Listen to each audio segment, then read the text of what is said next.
कागज क्या देखोगे? ये देखो, ये अखबार की कटिंग है।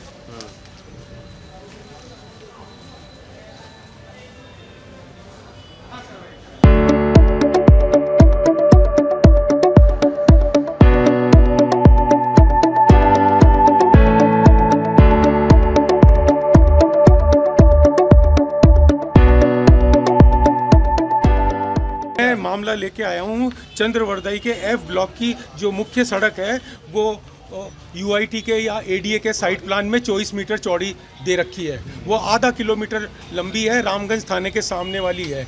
उस पर निरंतर अतिक्रमण हो रहे हैं और मैं इनके पास जनवरी से आ रहा हूँ। ये कलेक्टर जन सुनवाई में जनवरी से आ रहा हूँ और उससे पहले मैं 5 महीने तक एडीए आयुक्त के पास जाता रहा हूँ। मेरी समस्या का कोई निदान नहीं हुआ है।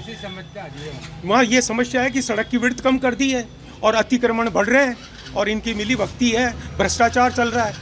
जब मेरी लीज डीड में 24 मीटर लिख रखा है, यूआईटी का सैंक्शन मैप के अंदर 24 मीटर लिख रखा है ना। मेरे को ओपन ऑक्शन में मैंने प्लॉट खरीदा था मार्केट वैल्यू में, तब मुझे 24 मीटर चौड़ी सड़क दर्शा के ही मैंने अपना प्लॉट लिया। मैंने 24 मीटर के हिसाब से मैंने भूखंड के अंदर अपना साइट सेटबैक छोड़ा है।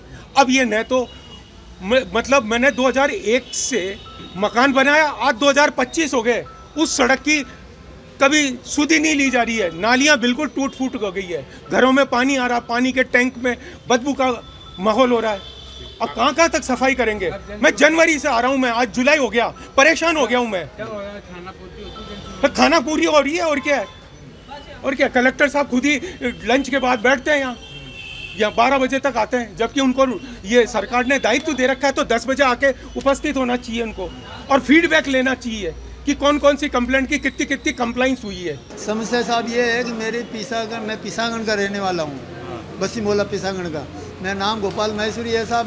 मेरी 15 बीघा पुश्तैनी ज़मीन में फर्जीवाड़ा करके 2 जनों ने बेच दी। जो वर्तमान सरपंच है मंजू देवी प्रजा, उसने खरीदी थी, उसने आगे बेच दी और मैंने सारे रिकॉर्ड तहसील से निकाल के प्रशासन को सौंप चुका हूँ। और उसके अलावा मेरे साथ मारपीट और गाली गलौज और मेरा जो आर्थिक भी धोखाधड़ी मेरे साथ की है मेरे परिवार कुछ लोगों ने और वहाँ के लोगों व्यापारियों ने, तो उसकी भी मैंने FIR दर्ज करवाई थी, जिसकी FIR नंबर है 17/24।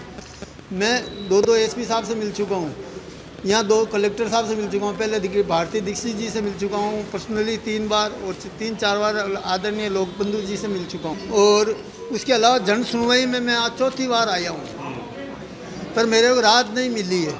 और 10 मार्च को मैंने मुख्यमंत्री भजन लाल को बोला था कि मैं 30 मार्च को नवरात्र तेरे दरवाजे पे करूँगा, अनशन करूँगा, मैं अनशन करूँगा। तब मुझे अजमेर प्रशासन ने आश्वासन दिया था कि अब आपको न्याय मिलेगा। आज दिन तक मुझे न्याय नहीं मिला, न मेरे राहत मिली है। और अब मैं फिर 15 अगस्त 2025 को बैठूंगा भजनलाल मुख्यमंत्री निवास के, क्योंकि वो गृह मंत्री भी है, तो उसको न्याय के लिए बैठूंगा मैं। और आज आया हूँ कलेक्टर साहब को ये ज्ञापन, ये मेरी फिर एक बार पीड़ा बताने कि देखिए साहब मेरे को न्याय नहीं मिल रहा है, मुझे कैसे मिलेगा ये बता दो, नहीं मिले तो वो बता दो, ताकि मैं क्या करूँ। ना अनशन तुम करने नहीं देते हो, न्याय तुम देते नहीं, न जीने देते हो न मरने देते हो, कहाँ जाए हम ये बताइए आप। बार आ चुका हूँ साहब, स्थिति कुछ नहीं वही कि वही। अब तो SP साहब ही मिलने से इनकार करते हैं, डिप्टी साहब सुनते नहीं, लीडर कहते हैं हम कुछ नहीं कर सकते क्योंकि दबंग है वो लोग। क्यों नहीं होता? कानून सबके लिए बराबर। मैं 45 साल से राजनीति करीब रहा हूँ, मैंने बहुत शासन देखे हैं, उखड़ते पछड़ते, पर मैंने ऐसा शासन कभी नहीं देखा जहाँ व्यवस्था काम नहीं कर रही हो, नहीं सुनती हो। ये बताइए। मेरा नाम गोपाल महेश्वरी है। मैं 4 चुनाव किशनगढ़ में लड़ चुका हूँ, 2 पार्षद के, 2 MLA के।